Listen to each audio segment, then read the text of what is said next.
Hello student, आज हम बात करेंगे क्लास फोर्थ के हिंदी व्याकरण के सेकंड चैप्टर की बात, जिसका नाम है वर्ण विचार। तो वर्ण विचार से अभिप्राय है वर्णों के भेद, वर्णों के उच्चारण स्थान, वर्णों का रूप और वर्णों के भागों के बारे में चर्चा करना वर्ण विचार कहलाता है। आगे चलते हैं।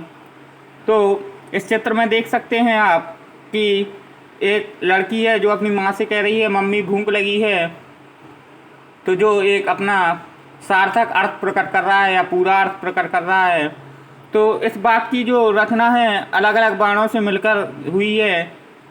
तो मम्मी है, माँ है, आ है, माँ है, माँ है, ई है, तो मम्मी हो गया।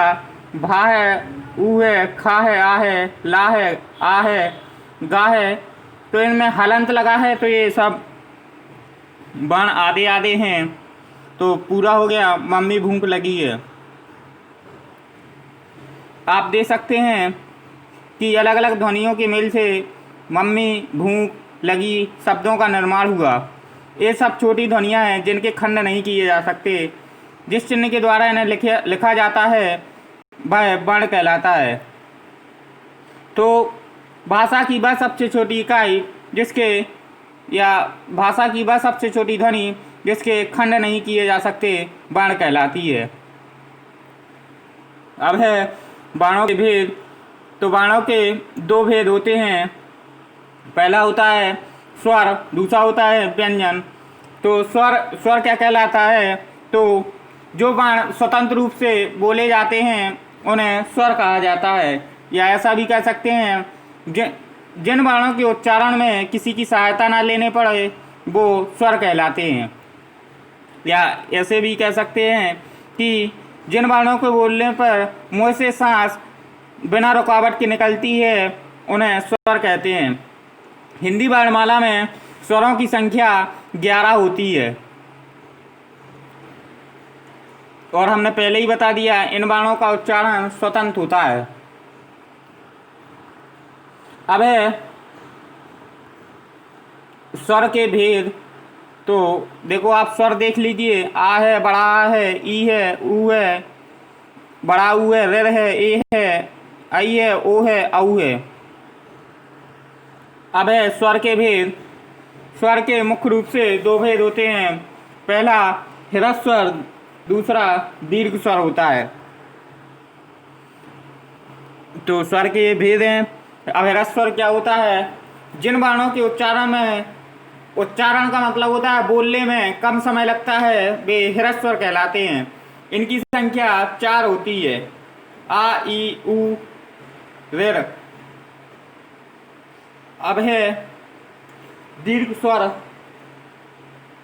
तो दीर्घ स्वर जिन वर्णों के बोलने में ह्रस्व स्वर से ज़्यादा समय या दोगुना समय लगता है वे दीर्घ स्वर कहलाते हैं। जैसे ए, इनकी संख्या 7 होती है। आ है, ई है, ऊ है, ए है, आई है, ओ है, औ है।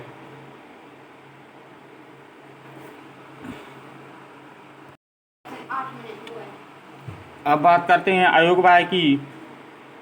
तो अयोगवाय अंग आहा को अयोगवाय की श्रेणी में रखा जाता है। तो कह सकते हैं अनुस्वार और विसर्ग को अयोगवाय कहते हैं। यह स्वरों का अन्य सम्मिलित समूह अयोगवाय कहा जाता है। जैसे अनुस्वार, अनुनासिक, विसर्ग। तो इसमें व्यंजन के ऊपर केवल बिंदु लगाया जाता है, जैसे अंक की बिंदु होती है। अनुनासिक में इसे मुख और नाक से बोला जाता है, जिसे चंद्र बिंदु के माध्यम से दिखाया जाता है। और जैसे हंसना, आँख, चांद। विसर्ग व्यंजन के बाद लगने वाले दो बिंदुओं को विसर्ग कहा जाता है, जैसे प्रातः हो गया, नमा हो गया, अता हो गया। इसके उच्चारण में हा की समान ध्वनि निकलती है। संस्कृत शब्द में प्रयुक्त होता है, जैसे प्रातः, नमा, अतः। अब विशेष ओ के उच्चारण जैसे डॉक्टर हो गया, कॉलेज हो गया, कॉपी हो गया। अब बात करते हैं व्यंजन। तो व्यंजन होते क्या हैं? तो जिन वर्णों के उच्चारण में स्वरों की सहायता ली जाती है वे व्यंजन कहलाते हैं। स्वरों की सहायता से बोले जाने वाले वर्ण व्यंजन कहलाते हैं।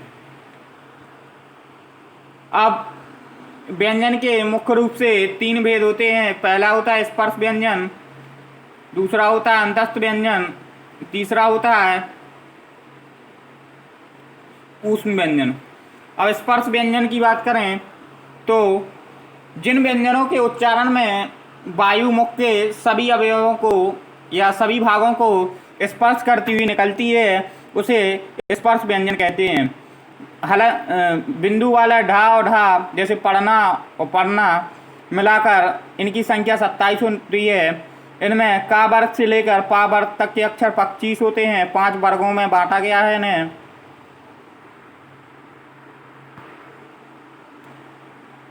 तो देखो आप इसमें वर्ग देख सकते हैं, का खा गा गा गा 5 अक्षर हैं, 5 वर्ग हैं, तो 25 शब्द हो गए।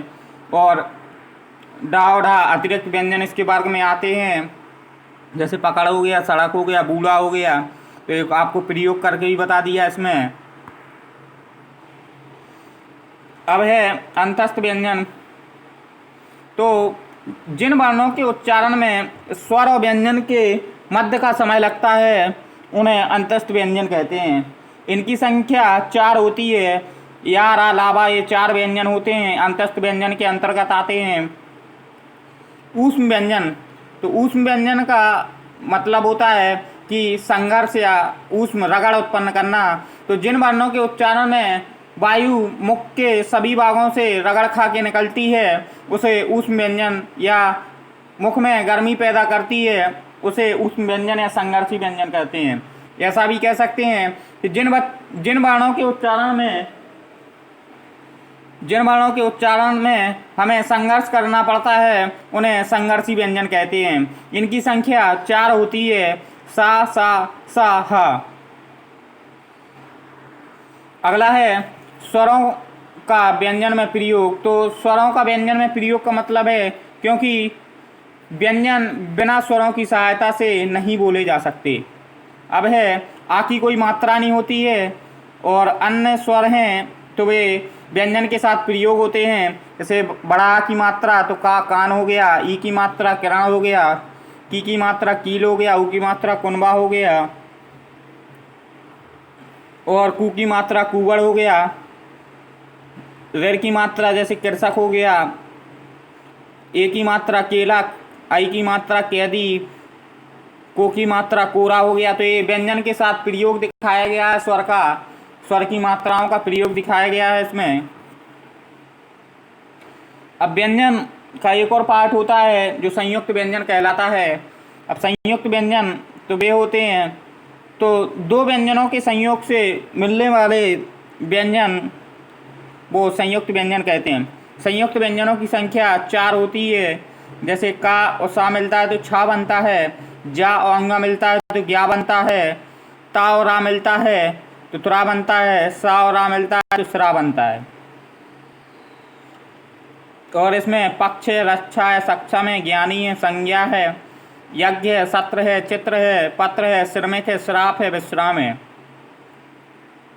अगला है द्वैत व्यंजन। द्वैत व्यंजन का मतलब जब एक व्यंजन उसी ध्वनि जैसा संयोग करता है तो द्वैत व्यंजन कहलाता है।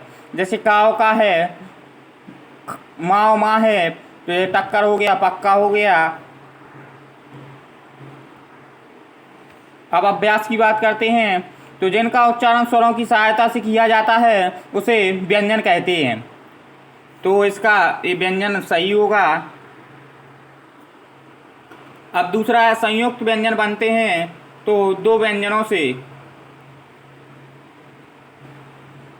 का से माँ तक के व्यंजन कहलाते हैं स्पर्श व्यंजन। हमने पहले बता दिया का वर्ग से लेकर पा वर्ग तक के अक्षर स्पर्श व्यंजन में आते हैं। अगला है शब्दों के सामने उनकी वर्तनी के अनुसार लिखो। तो अमरूद का है आ है, माँ है आ है, रा है, ऊ है, दा है, आ है। तो किसान है तो किसान का का हो गया हलंत वाला, ई हो गई, सा हो गया, बड़ा आ हो गया, ना हो गया, हलंत के आधा अक्षर होता है हलंत के साथ प्रयोग होने पर। पहले ही बताया कि जो स्वर होते हैं, व्यंजन होते हैं, वो स्वरों की सहायता से बोले जाते हैं तो उनके अंत में आ की ध्वनि निकलती है तो आ साथ में रहता है। ला हो गया, डा हो गया, आ का मा, तो लड़का हो गया। अगला है मकान, तो माँ हो गया, आ हो गया, का हो गया, बड़ा आ हो गया, ना हो गया, प्लस आ है। बाप प्लस आओ, ता प्लस आ, ला प्लस आ, तो बोतल हो गया। अब है संयुक्त व्यंजनों का प्रयोग करते हुए दो दो शब्द लिखो। तो छा है तो पक्ष हो गया, रक्षा हो गया। त्रा है तो त्रिशूल हो गया, पत्र हो गया। अब अगला है ज्ञा है, श्रा है तो श्रमिक हो गया, परिश्रम हो गया, श्रृंगार हो गया, ज्ञान हो गया, यज्ञ हो गया। कई तमाम वर्ड मिलते हैं संयुक्त व्यंजन से। श्रमिक भी है, श्रम भी है, ज्ञान है, यज्ञ है, ज्ञानी है। अब इसके आगे है निम्नलिखित प्रश्नों के उत्तर लिखो। तो प्रश्नों के उत्तर लिखना है। वाणी की परिभाषा दीजिए, ये कितने प्रकार के होते हैं। तो वाणी की परिभाषा, भाषा की वह सबसे छोटी इकाई जिसके खंड या भाग नहीं किए जा सकते उसे वर्ण कहते हैं। फिर से, भाषा की वह सबसे छोटी इकाई जिसके खंड या वर्ण नहीं किए जा सकते उसे वर्ण कहते हैं। ये दो प्रकार के होते हैं, स्वर और व्यंजन। अब अगला है स्वर किसे कहते हैं, ये कितने प्रकार के होते हैं। तो जिनके उच्चारण में किसी वाणी की सहायता ना लेनी पड़ती हो उन्हें स्वर कहते हैं। ये स्वतंत्र होते हैं। ऐसा भी कह सकते हैं जिन्हें स्वतंत्र रूप से बोला जाता है उन्हें स्वर कहा जाता है। स्वर दो प्रकार के होते हैं, पहला ह्रस्व स्वर, दूसरा दीर्घ स्वर। ह्रस्व स्वर क्या होता है, जिन वर्णों के उच्चारण में, या उच्चारण का मतलब जिन वर्णों को बोलने में कम समय लगता है उन्हें ह्रस्व स्वर कहते हैं। और दीर्घ स्वर, जिन वर्णों के उच्चारण में ह्रस्व स्वर से दोगुना समय लगे उसे दीर्घ स्वर कहते हैं। अयोग्यवाय किसे कहते हैं, अयोग्यवाय अनुनासिक और अनुस्वार विसर्ग को मिलाकर ह्रस्व की उत्पत्ति होती है। अंगहा ह्रस्व स्वर की श्रेणी में आते हैं, या स्वरों का सम्मिलित रूप अयोग्यवाय कहलाता है। व्यंजन से आप क्या समझते हैं, तो व्यंजन से हम समझते हैं कि व्यंजन वह वर्ण होते हैं जो स्वरों की सहायता से बोले जाते हैं। व्यंजन के कितने प्रकार होते हैं, तो व्यंजन के 3 प्रकार होते हैं। एक अंतस्थ व्यंजन, ये पहला होता है स्पर्श व्यंजन, दूसरा होता है अंतस्थ व्यंजन, तीसरा होता है ऊष्म व्यंजन। स्पर्श व्यंजन का मतलब होता है जब हम उच्चारण करते हैं तो वायु मुख के सभी भागों को स्पर्श करती हुई निकलती है, तो स्पर्श व्यंजन कहलाता है। अंतस्थ व्यंजन, जब स्वर और व्यंजनों के मध्य का समय लगता है तो उसे अंतस्थ व्यंजन कहते हैं। और तीसरा है स्पर्श व्यंजन या संघर्षी व्यंजन, जब वर्णों के उच्चारण में संघर्ष पैदा होता है तो संघर्षी व्यंजन कहलाता है। या ऊष्म व्यंजन, जब ऊष्मा या रगड़, ऊष्म का मतलब होता है जब रगड़ उत्पन्न होती है व्यंजनों को बोलने में, तो ऊष्म व्यंजन कहलाता है। ये आपका दूसरा चैप्टर समाप्त होता है। इसके बाद अगले चैप्टर की बाद में बात करेंगे। ये चैप्टर आपको फेयर कॉपी में करना है और सही सही लिखना है। हमने आपको बता दिया कि क्या क्या होता है, सभी की डेफिनेशन बता दी, सभी प्रश्नों के उत्तर बता दिए। आप बुक में से छांटना और लिखना। Thank you and have a nice day.